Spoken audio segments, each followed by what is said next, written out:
সপ্তম শ্রেণীর সমাধানের মধ্যে ১ নম্বর হচ্ছে সঞ্চয়ের হিসাব ছক আকারে লিখি। আমরা এখন ছক আকারে লিখে দেখাবো সমাধানটা। প্রথমে আমরা দেখতে পাচ্ছি ১ নম্বরের কাজ। আমরা প্রথম মাসে সঞ্চয় করেছি হচ্ছে ৩ টাকা, দ্বিতীয় মাসে সঞ্চয় করেছি হচ্ছে ৯ টাকা, মানে ডাবল। তারপর তৃতীয় মাসে হচ্ছে যে সঞ্চয় করে ২৭ টাকা, যেটা আমরা ৩ গুণ, ৩-এর ৩ গুণ। তারপর চতুর্থ মাসে সঞ্চয় করেছি হচ্ছে ৪ গুণ ৮১। তারপর হচ্ছে পঞ্চম মাসে আমরা সঞ্চয় করেছি হচ্ছে ৫ গুণ, যেটা হচ্ছে ২৪৩ টাকা। ষষ্ঠ মাসে আমরা সঞ্চয় করেছি হচ্ছে যে ৬ গুণ, যেটা হচ্ছে ৩-এর ৬ গুণ ৭২৯। তারপর ২ নম্বর বলা হচ্ছে সংখ্যাগুলো কি ছকের মাধ্যমে সূচক আকারে প্রকাশ করা যাবে, ব্যাখ্যা দাও। তাহলে আমাদের উত্তর হবে ছক আকারে প্রকাশ করা যাবে। আমরা এখন ছক আকারে দেখব।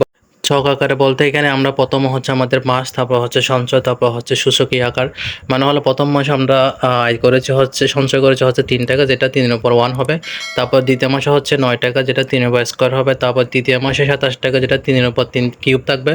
তারপর হচ্ছে চতুর্থ মাসে ৮১ টাকা, যেটা হচ্ছে 3-এর উপর 4 থাকবে। তারপর হচ্ছে পঞ্চম মাসে হচ্ছে ২৪৩ টাকা, যেটা হবে 3-এর উপর 5। তার পরবর্তী কাজ হচ্ছে যে ষষ্ঠ মাসে হচ্ছে আমরা আয় করেছি হচ্ছে ৭২৯ টাকা, যেটা 3-এর উপর ৬ থাকবে।